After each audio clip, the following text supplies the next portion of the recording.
People think planning a week is about making a timetable, writing a few tasks, and feeling productive for 5 minutes. But planning your week is not about filling boxes with work. It is about deciding who you are becoming in the next 7 days. Most people don't fail because they lack talent. They fail because their week controls them instead of them controlling their week. They wake up reacting to messages, reacting to pressure, reacting to problems, and by Sunday night they are exhausted, confused, and disappointed, wondering where the time went. The truth is simple. If you don't plan your week will plan your life. Time is the only currency everyone receives equally, but not everyone uses wisely. Jack Ma once said that poor people think about how to spend money, rich people think about how to spend time. Your week is your life in miniature. How you spend these 7 days is how you spend your years.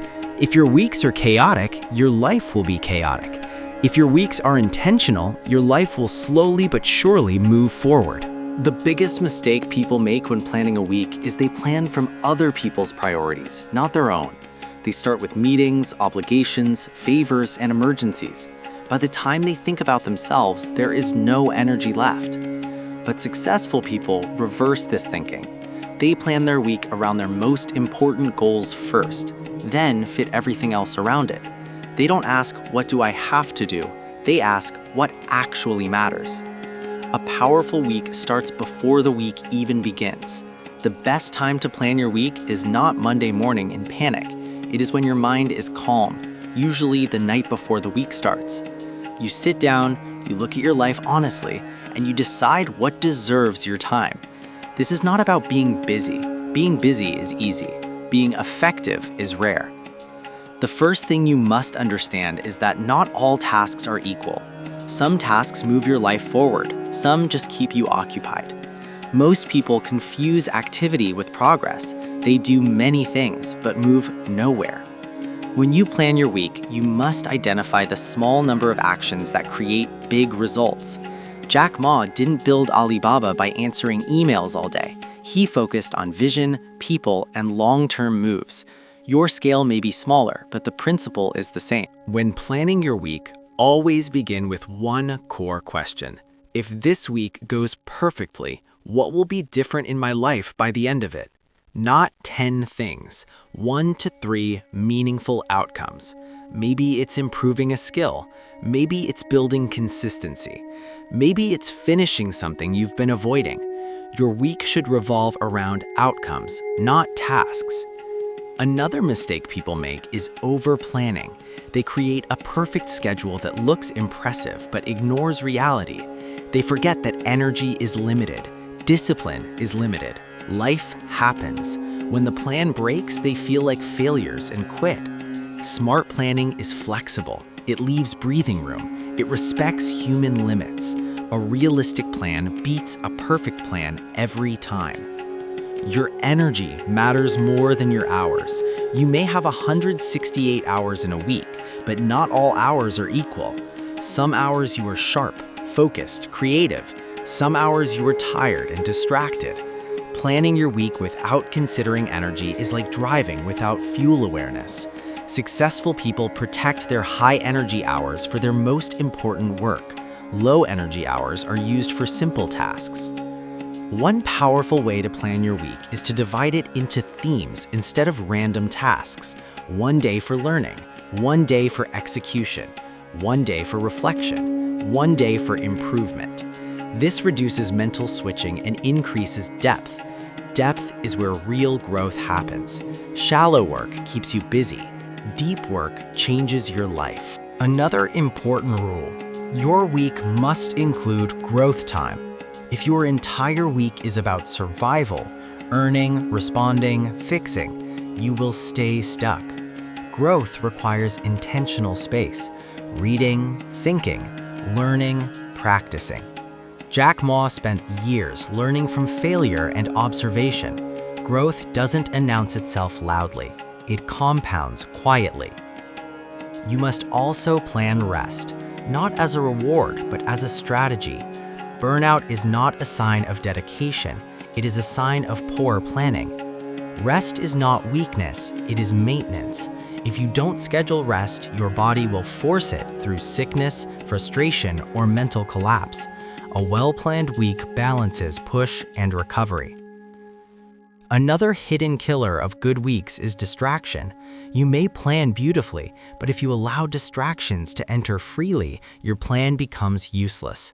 When planning your week, you must also decide what you will not do, what you will ignore, what you will limit. Saying no is part of planning. Every yes costs time.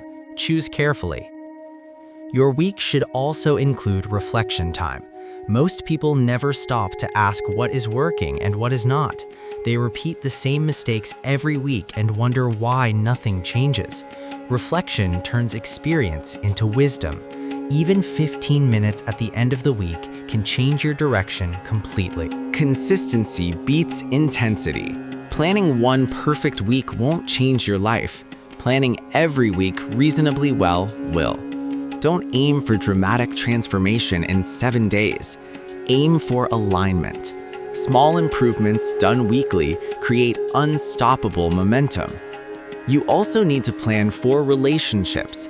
Success without connection is empty. Your week should include time for people who matter, family, mentors, honest friends. These relationships ground you. They remind you who you are beyond work and ambition. A powerful weekly plan is written, not just thought. Writing creates clarity. It forces decisions. A vague plan lives in your head and disappears under pressure. A written plan stands firm. You don't need fancy tools. A notebook is enough. What matters is intention. Another important thing, don't start your week with consumption.